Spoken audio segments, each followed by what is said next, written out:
From the very beginning of our marriage, I mean, literally from our honeymoon, there was a lack of intimacy, physical intimacy, and a lack of, emotional connection. And at that point, I knew there was something, obviously there was something wrong. That wasn't normal. That certainly wasn't what I was expecting and what I was hoping for. But I also knew that there was something deeply broken.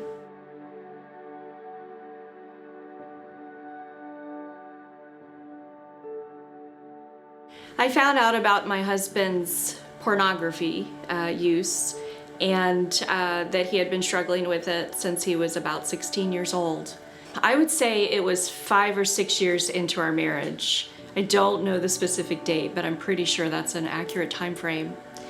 It was hard for me to hear, and I wanted to hear it too because it really started to substantiate my reality.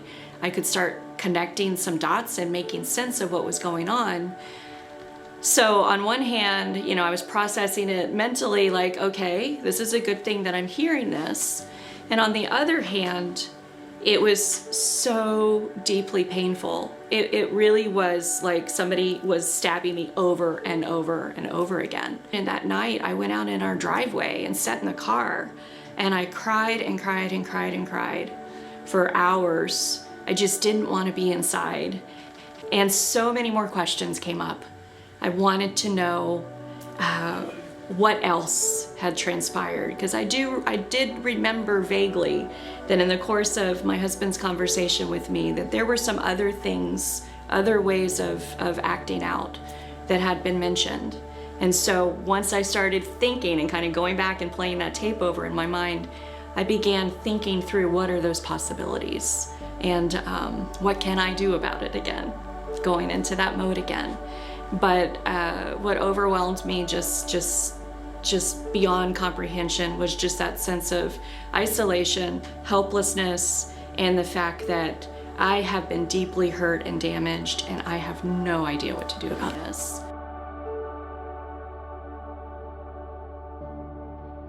Today, I feel like a different person. I'm in an incredible community of spouses in particular who have come from a similar place. Not all stories are different, but who've come from a similar place. And I've connected with women who were able to tell me their stories and who were able to identify, were able to just listen. Was so incredibly life-changing for me. It was like I could breathe again. I've been waiting to exhale. I've been holding my breath for so long. And it's hard for me to look back at who I was, because I don't feel that way anymore. I don't feel so damaged. I don't feel so broken. I don't feel so isolated. I don't feel the level of shame that I felt. I now facilitate. I help to lead the group, and the group that I was a part of and that I grew so much in.